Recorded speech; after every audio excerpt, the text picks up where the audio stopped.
자 이제 앞에 독서로 가서 독서 몇 페이지를 보냐면은 19페이지를 볼게요. 19페이지 주제 통합입니다.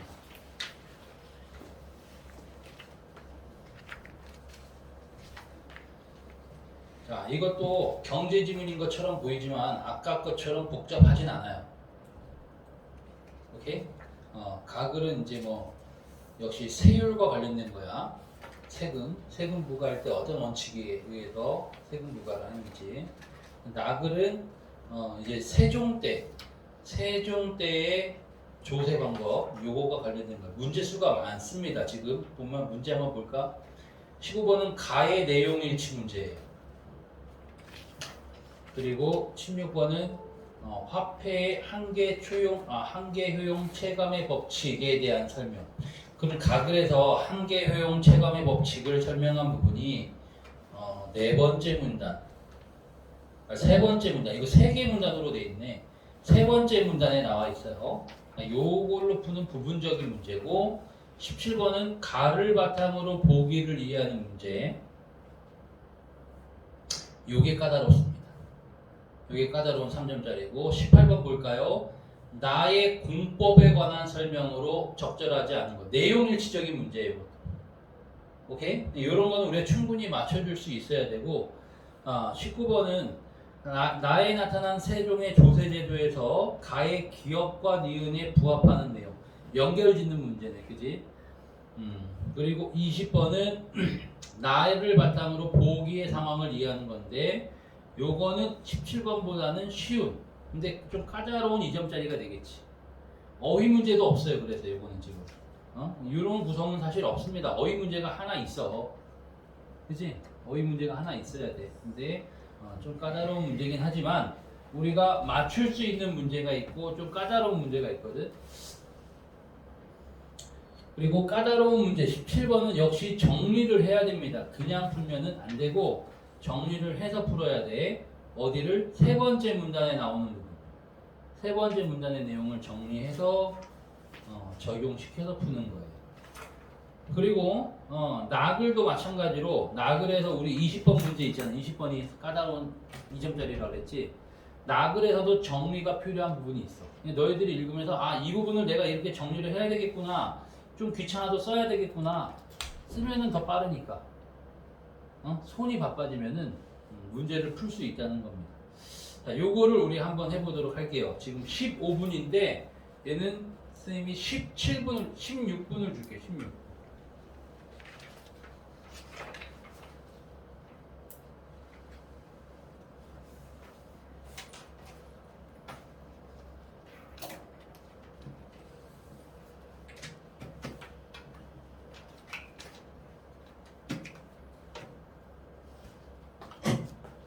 왜 뭐가 없어졌어? 지우개가 떨어졌어?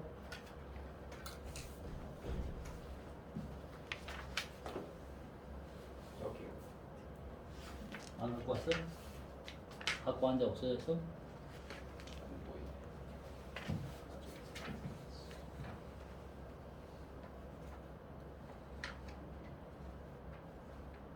일단 해.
찾았어? 원래 두 조각이었는데 한 조각밖에 안 나왔어.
풀었어? 여기까지 읽고.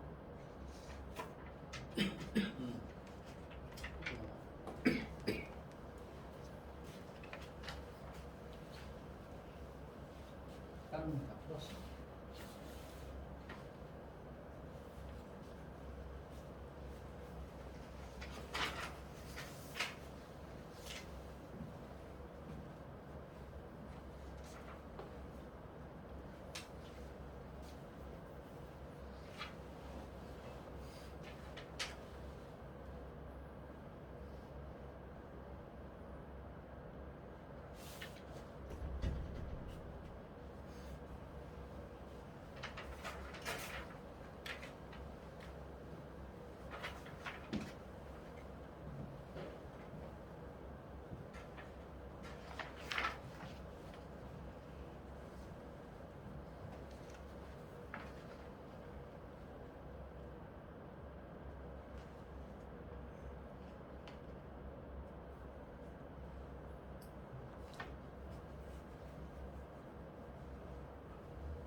빨리 풀어야 돼. 시간이 많지 않아.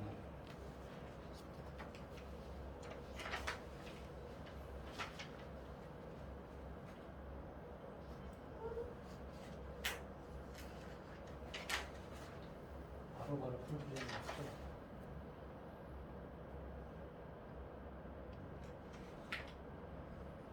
한국도 풀수 있을 거야.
잠깐 이제 또 이거 2개 남은 거니?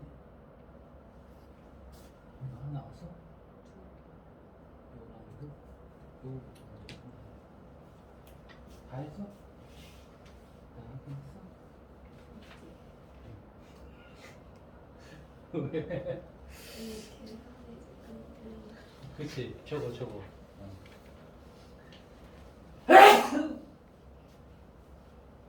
몇 개 남았어? 요거? 2개? 3개? 이렇게? 다 했다고? 다 했네? 오케이.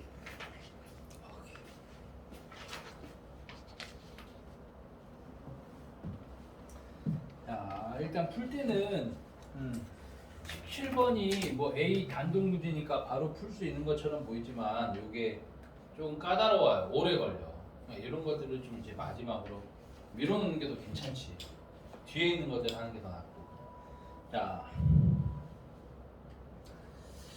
보겠습니다. 1번 가글부터 능력 원칙은 납세자의 경제적 능력에 따라 세금 부담을 분배해야 한다.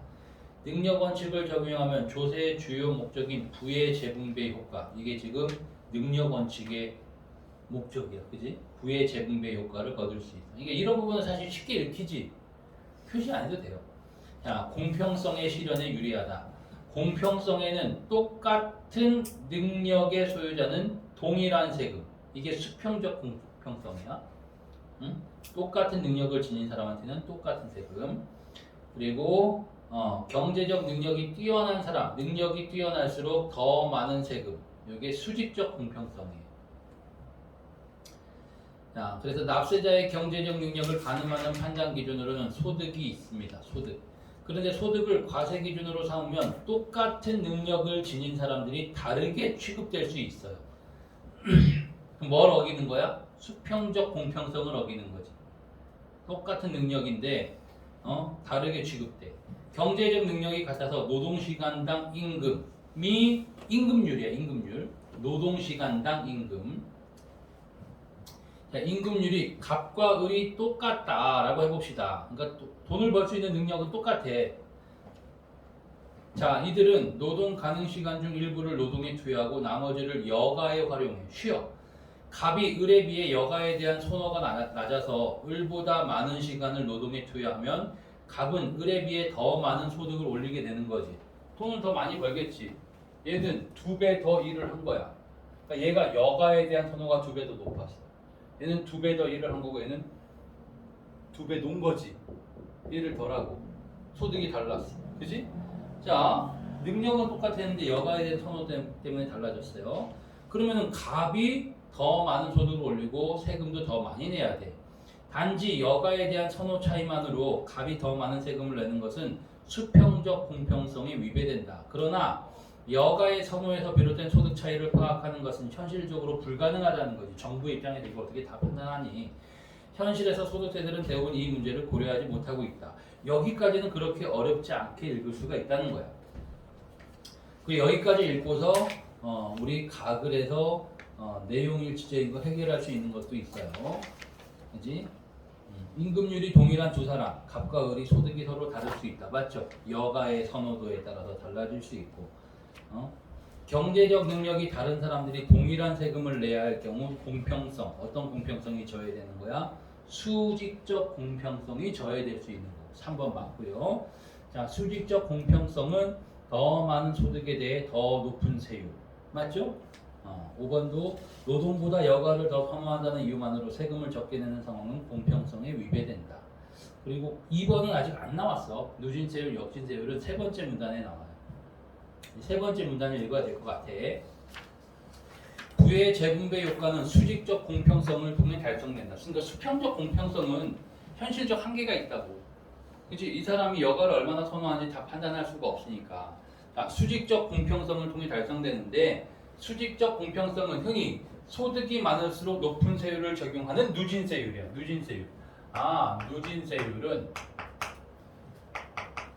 이런 건 정리 안 해도 돼요. 그냥 앞에다가 이렇게 정리해 놓으면 돼. 소득 높으면은 세율 높은 거고. 세금 많이 내는 거고. 그다음 비례세인가? 비례세율. 이거는 모두에게 똑같은 세율을 부과하는 거고. 그다음 역진세율. 여기 좀 이상하지? 얘는 소득이 낮을수록 세율이 높은 거, 세금의 비율이 높은 거. 역진세예요. 역진세율 구조에서도 실현될 수 있다. 그러니까 이게 어떤 형식이든 요 세 개가 다 수직적 공평성이 실현될 수 있어요. 예를 들어서 이 예를 보면 돼. 300만 원의 소득에 대해서 10%의 세율이니까 세금 얼마 내는 거야? 30만 원 내는 거지. 30만 원. 100만 원의 소득에 대해서 20%의 세율. 그러니까 지금 100만 원을 버는 사람이 세율이 더 높지. 그지? 근데 얼마는 20만 원 내겠지. 300만 원 버는 사람은 30만 원 내고. 자, 그럼 세금은 누가 더 많이 내? 300만 원 버는 사람이 더 많이 내지. 그죠? 많이 버는 사람이 많이 내는 게 수직적 공평성이잖아. 그래서 이렇게 해도 고소득자에게 부과되는 세금이 10만 원 더 많다. 이해가 됐지? 역진세율에 대해서. 그럼에도 누진세율을 정당화하는 이유로 그러니까 우리가 보통은 이 세 개 중에 누진세가 제일 정당하다라고 하는 이유가 화폐의 한계 효용 체감의 법칙이 있어요. 한계 효용 체감의 법칙은 어떤 재화를 많이 소비할수록 그 재화의 추가분에서 얻는 효용인 한계 효용이 점점 줄어든다. 소비가 많이 할수록 한계 효용은 점점 줄어든다. 이게 한계 효용 체감의 법칙이야. 화폐도 일종의 재화로 볼 수 있으므로 화폐에 대해서도 똑같이 성립한다는 겁니다. 이 법칙이 성립한다면 1만 원에 대해서 저소득자가 느끼는 효용, 가치가 고소득자가 느끼는 가치보다 커요. 그러니까 300만 원 버는 사람이 30만 원 세금 내는 거랑 100만 원을 버는 사람이 20만 원 세금 내는 거랑 얘가 느끼는 이 20만 원이 훨씬 크게 느껴진다는 거지. 그지? 훨씬 더 이게 한계 효용, 이게 거꾸로도 될 수 있다는 거야. 거꾸로. 그러니까 이 한계 효용 체감의 법칙 스님이 지난번에 얘기했던 거 있잖아. 100만 원을 가진 사람과 1000원을 가진 사람이 길가를 걷다가 10,000원을 주셨을 때의 가치. 누가 더 기쁘겠냐고. 1000원을 가진 사람이 그 10,000원의 가치가 훨씬 크겠지. 이게 한계 효용 체감의 법칙이랑 비슷한 거야. 자, 그래서 납세자가 느끼는 부담을 동일하게 하려면 누진세율을 적용해야 한다.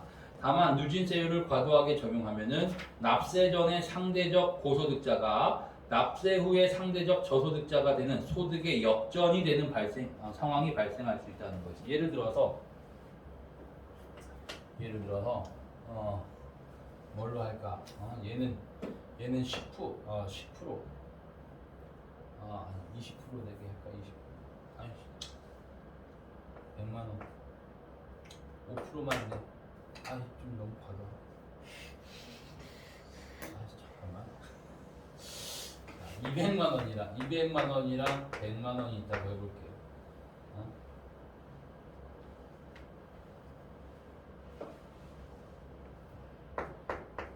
110만 원.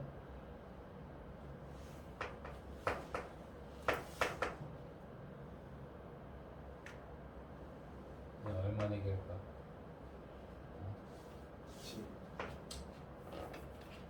200만 원으로 200만 원이니까 20% 내.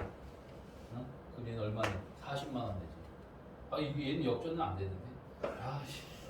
이 세금 내면은 오히려 고소득자가 더 조금 남을 수 있다는 거예요. 이게 소득의 역전입니다. 자, 여기까지 읽고서 먼저 한번 일단 스님은 그냥 풀어볼게. 15번은 2번 누진세율 구조와 달리 역진세율 구조에서는 수직적 공평성이 실현될 수 없다. 지울 수 있죠. 이 세 개 다 수직적 공평성의 실현이 가능하다라고 나왔었잖아요. 아주 쉬운 내용을 지금 이제 2번이고, 자 16번 화폐의 한계 효용 체감의 법칙에 대한 설명으로 적절한 것인데 이거 많이 틀린 것 같아요. 자 1번 봐봐. 소득이 많은 사람이 적은 사람에 비해서 씀씀이가 더 큰 현상을 설명해 준다. 자, 내가 소비가 늘어나도 내가 느끼는 효용이 떨어져. 그러면 뭐 해야 돼? 내가 이 효용을 올리기 위해서는 어떻게 해야 돼? 더 소비를 늘려야 돼. 더 많이 소비해야 돼. 알겠지? 그러니까 소비가 많은 사람이 적은 사람에 비해서 씀씀이가 더 커진다가 적절한 설명이 되는 거예요. 자, 2번으로 한 친구들이 많을 텐데 100만 원이 주는 소득에 주는 효용과 효용이 뭐라고? 가치지. 10만 원이 소득이 주는 효용이 다름을 의미한다라는 거는 이거는 지금 소득이 주는 효용이거든. 소득 자체의 가치야. 소득 자체의 가치. 그러니까 지금 소득 자체의 차이를 얘기하는 게 아니야. 10만 원이란 돈의 가치 자체가 달라지는 건 아니지. 이게 그 가치는 똑같아. 근데 내가 그거를 느끼는 게 달라지는 거야. 체감하는 게 달라지는 거야. 그래서 2번은 X가 되는 거예요. 다음 17번 볼게요. 17번이 까다롭으니까. 자, 여기서는 27번은 핵심이 뭐냐면은 요거야. 요거. 이 두 가지가 핵심이야. 특히 요거. 이 밑에 있는 이 조건이 엄청 중요해요. 자, 한번 볼게. A와 B로만 구성된 가상의 경제에서 A와 B의 임금률은 동일해. 그러니까 능력이 동일하다는 거야. 능력이 동일해서 받는 돈이 똑같아요. 10A가 똑같아. 자, 하지만 여가 선호도는 B가 A보다 2배가 높아. B가 노는 거 더 좋아해. 2배 좋아해요. 자, 이에 따라 A의 소득은 월 400만 원. 얘는 200만 원이 되는 이유가 얘는 절반밖에 일 안 하고 절반은 놀았다는 거야. 여가 선호도가 크니까. 알겠죠? 자, 그리고 여기서 20%의 비례세야. 20%의 비례세로 일괄적으로 적용했던 거를 누진세로 바꾸는 거야. 이게 지금 누진세로 바꾸는 세율을 정리한 거예요. 이 표가. 알겠지? 그러니까 20%일 때 얘 얼마네? 80만 원 내겠지. 얘는 40만 원 내겠지. 그치? 이때는 비례세일 때는 세금이 80, 40. 그치? 얘 얼마 남았냐면 320, 얘는 160 남았겠지. 똑같아. 이렇게 줄어드는 정도가 똑같아. 그죠? 누진세로 바꾸되 소득의 역전이 일어나지 않도록. 그러니까 얘가 돈이 더 많아지는 상황은 생기면 안 돼. 역전이 일어나지 않도록 했는데 표의 일부가 지워졌어요. 자, 지금 A 볼게. 이 세율, 누진세. 가는 20. 자, 얘를 갖다가 20%였는데 이거를 25% 그리고 30%, 35%. 자, 25%로 했을 때 400만 원에 25% 세금 100만 원 내는 거야. 자, 30%로 했을 때 120만 원 내는 거래. 그냥 이렇게 다 나와 있는 정보야. 이거는 35% 했을 때 140만 원의 세금을 내게 되는 거예요. A는. 자, 이건 이제 B와 관련된 거지. B의 세율. 자, 원래 20%였는데 그대로 20%야. 그대로 20%. 얼마 낼까 그러면은 여기 빈칸을 채워야 돼. 40만 원 내겠지. 40만 원 내겠지. 그지? 소득의 역전이 일어나니? 얘 남은 거 200만 원, 얘 160만 원. 소득의 역전이 일어나지 않지. 그지? 자, 그리고 자, 여기랑 여기인데 여기를 판단할 때 중요한 게 뭐냐면은 그 밑에 있는 정보야. 세율이 줄어든 사람은 근로 의욕이 늘어나서 노동 시간을 50% 늘린대요. 50% 늘린다. 이게 핵심이야. 자, 지금 세율이 줄어든 사람이 B지, B. 그지? 자, 근데 이 상황은 세율이 줄어든 상황이 아니지. 똑같은 거지. 20% 똑같아. 15% 줄어들었어. 10% 줄어들었어. 노동시간이, 전체 노동시간이 100%라고 한다면은 그 중에 50%가 늘어나면은 얘 얼마 벌 수 있을까?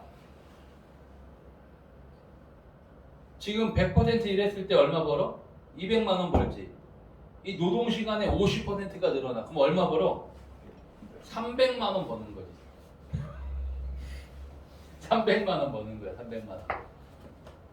알겠죠? 그러니까 하루에 10시간 일해서 200만 원 벌었으면은 15시간 일한다는 거야. 50% 늘어나는 거야. 5시간 더 일하는 거지. 그럼 100만 원 늘어나는 거야. 그래서 300만 원. 이 두 개의 상황은 일단 전체 소득을 300만 원으로 잡아야 돼.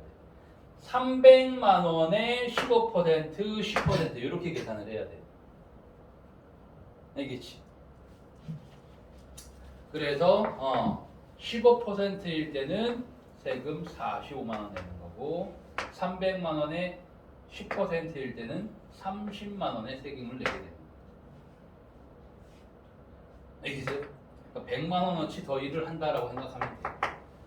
자, 그러면은 이렇게 판단을 하고 1번 볼까? 간을 선택할 때 자, 요거를 선택했을 때 A와 B의 경제적 능력을 반영할 수 있지만 이전보다 정부의 세금 수입은 줄어들겠군.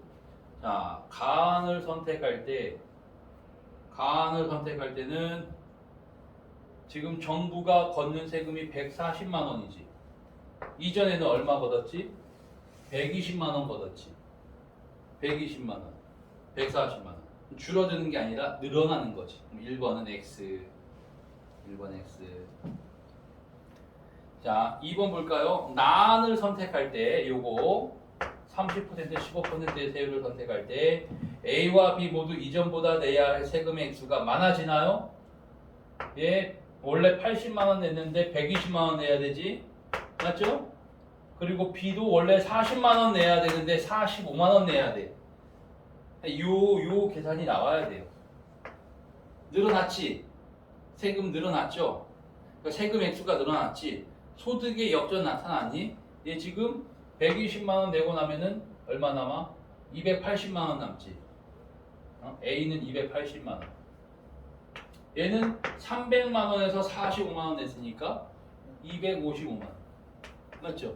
소득의 역전이 일어나지 않았네. 여전히 A가 더 많이 소득이 있네. 그럼 2번이 답이 되겠네. 2번. 소득 역전 없고. 그 다음 3번 볼까요?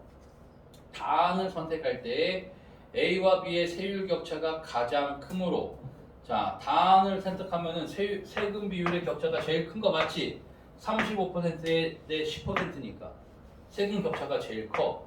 부의 재분배 효과를 통해 공평성을 실현할 수 있겠군이라고 되어 있는데 공평성은 자, 지금 이렇게 단으로 보면은 자, 잠깐만 여기는 이제 지우고 단으로 보면은 자, 얘 지금 이 140만 원 내면은 남은 소득 얼마야? 260만 원 남지. 얘는 300만 원 중에 30만 원 냈으니까 270만 원 남지. 소득의 역전이 일어났죠. 소득의 역전이 일어나면은 앞에서 보니까 소득의 역전이 일어나면은 소득의 역전 어디니? 제일 마지막 부분에 가글의 제일 마지막 부분에 소득 역전이 발생하면 공평성을 저해하는 거야. 공평하지 않은 상황. 그치? 소득의 역전이 일어난 상황이야. 그래서 3번은 X. 4번 볼까? 간은 단에 비해 A와 B의 세후 소득 격차가 더 작으므로 자, 세금을 낸 다음에 소득 격차 이때는 얼마야? 얼마니? 160만 원. A와 B 간의 세후 소득 격차 이때 160만이지 160. 간과 단이네. 미안해요. 간과 단. 이거는 소득 격차가 지금 아까 얘 지금 300만 원이고 얘는 40% 이때 일 많이 안 한 거니까 160만 원이지. 소득 격차 140만 원이지. 140만 원. 단에서는 아까 얼마였지? 얘가 260이고 260 마이너스 260대 270이었잖아. 그지? 10만 원의 차이지. 10만 원. 그러니까 140만 원, 10만 원이야. 그래서 A와 B 간의 세후 소득 격차가 더 작은 게 아니라 이때가 더 큰 거야. 소득 격차가 더 큽니다. 그 다음 5번은 다는 난에 비해 저소득자인 B가 내야 할 세금이 더 적다는 점에서 수평적 공평성을 실현하기에 적합하겠군. 일단 공평하지 않다고 이거는 공평성을 저해하는 거라고. 소득 역전됐으니까. 공평성을 실현하기에 적합하겠군 자체도 지워야 돼. 공평성을 저해하는 거야. 어렵지? 계산하기 짜증나지? 짜증나지? 시간 나오면 하는 거야. 자, 이제 두 번째 낙을 볼게요. 낙을. 낙을에서 조세제도가 불공평하다고 느끼는 사람이 많으면 세금 납부를 거부하는 조세 회피. 이게 세금 안 내려고 하는 거야. 불공평하다고 느끼면은 조세 회피를 하는 거예요. 자, 이런 문제 때문에 조세 실현은 예전부터 중요한 문제였어요. 마찬가지로 세종 때부터 만들어진 전세제도인 공법도 공평성의 실현을 매우 중시했습니다. 공법은 전답의 수확량을 기준으로 과세하는 조세제도인데 전답의 수확량이라는 것이 바로 농민의 소득입니다. 오늘날의 소득세랑 똑같은 거라고 보면 돼. 그래서 능력 원칙이 적용된 게 공법이다. 세종이 만든. 공법은 공평성의 실현을 위해서 전분 6등법과 연분 9등법을 근간으로 삼았어요. 전분 6등법은 수확량을 기준으로 세금 징수의 기준 단위인 1결에 요걸 기준으로 면적을 정하는 거야. 땅의 크기를 정하는 거예요. 이에 따르면 전답은 비옥도에 따라 6등급으로 나누어지는데 이 등급에 따라 1결의 면적은 달라지는데 그 면적에서 수확하는 수확량은 똑같고 세금의 비율도 똑같아. 알겠죠? 그러니까 이 수확량 자체가 달라질 거 아니야. 그래서 땅의 크기를 아예 그냥 그때 다르게 정한다는 거예요.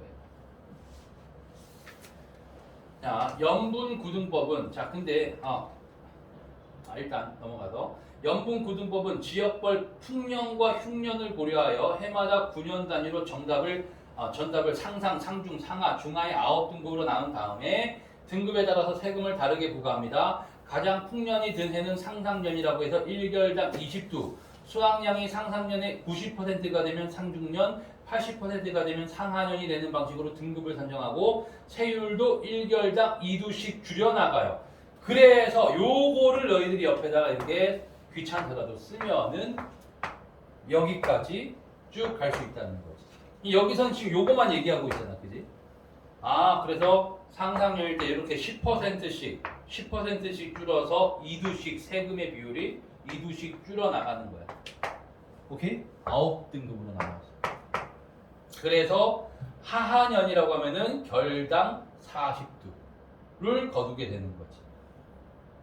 수확량이 20%에 그치면 4두. 알겠죠?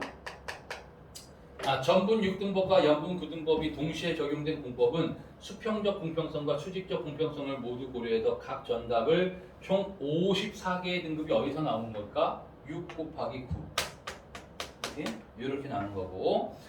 전분 6등법과 연분 9등법은 공평과세를 실현하기 위한 방안이었다. 특히 세종은 전분 6등법에 대해서 다시 좀 더 추가적으로 설명하는데 동일한 수확량에 동일한 세율을 적용한 것 외에 공법이 제정되기 이전에 적용되었던 3등급 3등급을 6등급으로 나눈 거야. 이게 전분 6등법이에요. 이때도 공평과세를 염두에 두었어. 우리나라는 비옥한 토지는 비옥한 토지보다 척박한 땅이 많고 비옥한 토지는 대부분 권세가들의 소유였기 때문에 전답의 등급을 세분화할 때 상등전이나 중등전은 그대로 두고 왜? 얘네들은 권세가들의 땅이거든. 그러니까 이 3등급일 때는 원래 3등급일 때는 상, 중, 하 3개로만 나왔던 거야. 그때 6등급으로 이렇게 6등법으로 나눌 때는 이 하를 갖다가 세분화시켜서 1, 2, 3, 4등급 해서 6등급이 된 거야. 얘를 다시 쪼갠 거예요. 오케이? 그래서 이렇게 쪼개서 하등전을 다시 세분화하여 가난한 백성들의 세금을 덜어주고자 한 것이다. 그래서 전분 6등법의 도입은 이전에 비해 세금을 부담하는 세금의 격차가 원래 3개일 때는 얘랑 얘의 차이가 크지 않았다는 거지. 근데 6등급으로 나눠놨을 때 얘랑 얘의 차이는 엄청 커졌다는 거지. 알겠죠? 수직적 공평성을 실현한 거야. 그리고 한편 공법이 시행되기 이전의 전세제도였던 과전법은 토지의 이 문단은 쉬웠지? 과전법과 관련된 거. 토지의 수확량을 측정하여 일률적인 세율을 정한 후에 관리가 그러니까 먼저 세율을 정해놨어. 정하고 직접 개별 논밭에 나가서 농작 상황을 조사하는 답펌의 과정을 거쳐서 세금액을 감면해주는 답펌 손실법의 근거를 두고 있다. 그러니까 미리 이 땅별로 세율을 다 정해놓고 직접 가서 여기 흉년 들었네 세금 깎아줄게 이렇게 한다는 거야. 그러나 다펌의 담당자인 향리는 전문성이 부족하거나 지방토와 결탁하여 부정을 일삼아 백성에게 피해를 입히고 세금 수입을 축내는 일이 잦았다. 공법에서 연분고등법의 적용 단위를 개별 토지가 아니라 군현으로 삼은 이유. 그러니까 개별 토지로 하는 게 아니라 이거는 그 지역을 통째로 어떤 마을이면 마을을 통째로 너네 마을은 풍년 들었으니까 요만큼 내라고 한다는 거야. 오케이? 이렇게 했던 이유가 다펌을 최소화해서 지방토나 향리의 자의성을 배제하고 국가가 세금 거두는 과정을 장악하기 위함이었다. 비록 조선 중기 이후 관리들과 대신들의 요구로 다펌 손실법이 부활되긴 했지만 어쩌고저쩌고 좋은 제도였다 이러고 있어요. 그래서 18번 보면은 나의 공법에 관한 설명으로 알맞지 않은 것 아주 쉬운 선지죠. 농민들의 소득이 바로 뭐야? 수확량이지 수확량. 농민들의 소득을 과세 기준으로 삼은 조세제도 적절하고요.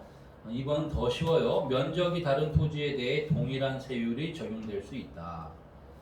면적이 다르지만 요거 아까 전분육등법 면적이 다르지만 세율이 동일하다. 3번 좀 까다로운 선지일 수 있습니다. 과전법 하에서의 병폐를 극복하고자 하는 의도가 이 과전법은 제일 마지막 문단에 있었죠. 이런 거를 극복하고자 하는 의도 담겨 있고 자 이제 4번이 제일 까다로운 선지가 되는 거라고. 연분고등법에 따라 중상년에 해당하는 모든 론 중상년 그냥 요거 아까 이렇게 해놓으면은 그냥 끝 그치? 1개월당 14도를 거둔다가 맞는 설명이 되는 거고 전분육등법과 연분고등법에 따라 1개월당 세율을 총 54가지로 규정한다 라고 되어 있는데 전분육등법은 1개월당 세율은 똑같아요. 면적을 다르게 하는 거고 오케이? 연분고등법이 이제 풍년이 들었냐 흉년이 들었냐에 따라서 그 땅마다 땅은 동일한 거고 수확량에 따라서 세금이 다르게 된다는 거야. 그래서 1결당 세율은 9가지로 규정이 되어 있습니다. 1결당 세율 자체는 똑같아. 근데 그거를 연분고등법으로 나눈 거지. 자, 그래서 5번이 되는 거고요. 19번 세종의 전세제도에서 기역과 니은, 기역은 수평적 공평성, 니은은 수직적 공평성이에요. 자, 1번의 기역은 수직적 공평성입니다. 니은은 수평적 공평성이야. 그래서 거꾸로 돼 있어. 오케이? 자, 2번 같은 게 좀 판단이 어려운데 2번의 기역은 토지의 비옥도에 따라 일결의 면적을 다르게 책정하는 것은 수평적 공평성의 상황이야. 근데 과세 기준을 토지의 면적이 아니라 수확량으로 삼는다라는 이 표현은 수직적 공평성과 관련이 있긴 하지만 수직적 공평성이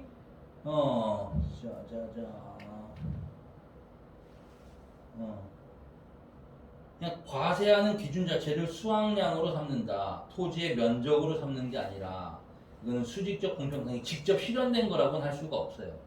3번의 기역은 수평적 공평성이고 니은은 연분 등급을 개별 토지가 아니라 9년 단위로 정한 것은 이거는 공평성과 관련된 게 아니라 다펌의 폐단을 없애기 위해서 9년 단위로 삼았다는 거고 그래서 답은 4번이 되는 거죠. 같은 등급의 토지에 대해서 동일한 세율, 수평적 공평성이고 상중등전은 그대로 두고 하등전을 더 세분화하는 것, 수직적 공평성과 관련된 거라서 4번이 답이 되는 겁니다. 자, 그리고 20번은 자, 20번 수세법은 논 1결의 쌀 30두, 밭 1결의 작곡 30두를 징수해서 일정한 법칙으로 삼았다. 1번 보니까 A는 과전법 하에서 미리 일정한 세율을 정해놓는 과정. 과전법은 세율 미리 정해놨다고 했지. 그리고 직접 가서 확인해갖고 세금 깎아준다고 했잖아. 그러니까 적절한 설명이 되는 거고 2번 B부분은 다펌을 군현별로 실시하고 라고 되어 있는데 해마다 관리를 보내서 조사해가지고 세금 덜어주는 거죠. 그치? 근데 지금 B의 상황은 개별 토지 단위로 가는 다펌의 상황이야. 연분고등법은 군현별로 실시하는 거고. 그래서 2번이 잘못된 거예요. 2번. 이게 지금 다펌의 상황이다. 이 보기의 상황 자체가 다펌의 상황이야. 2번이 X.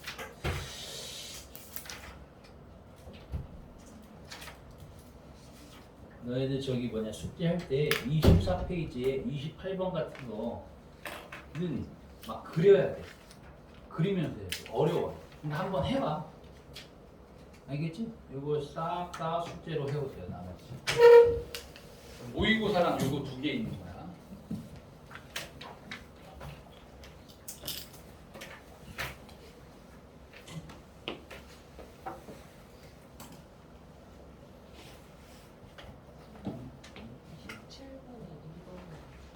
칠 7번에 번에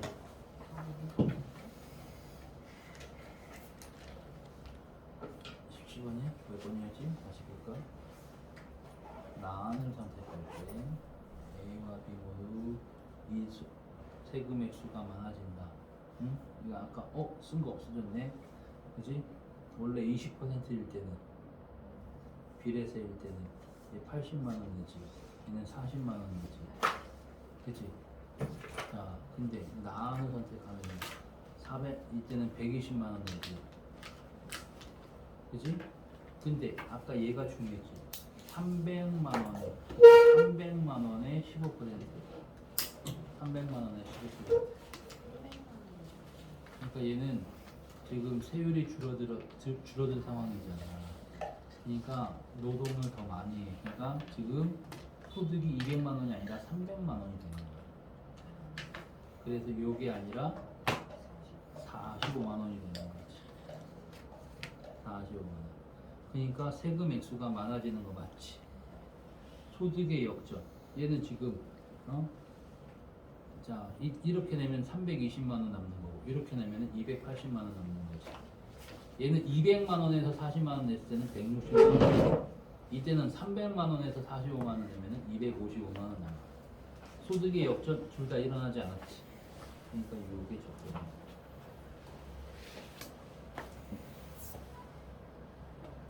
질문할 사람 또 하고.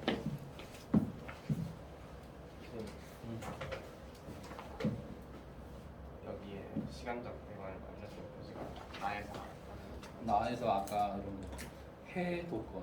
해가 뜨면 아침이잖아. 아침이지? 이거 하나만 나. 아니지.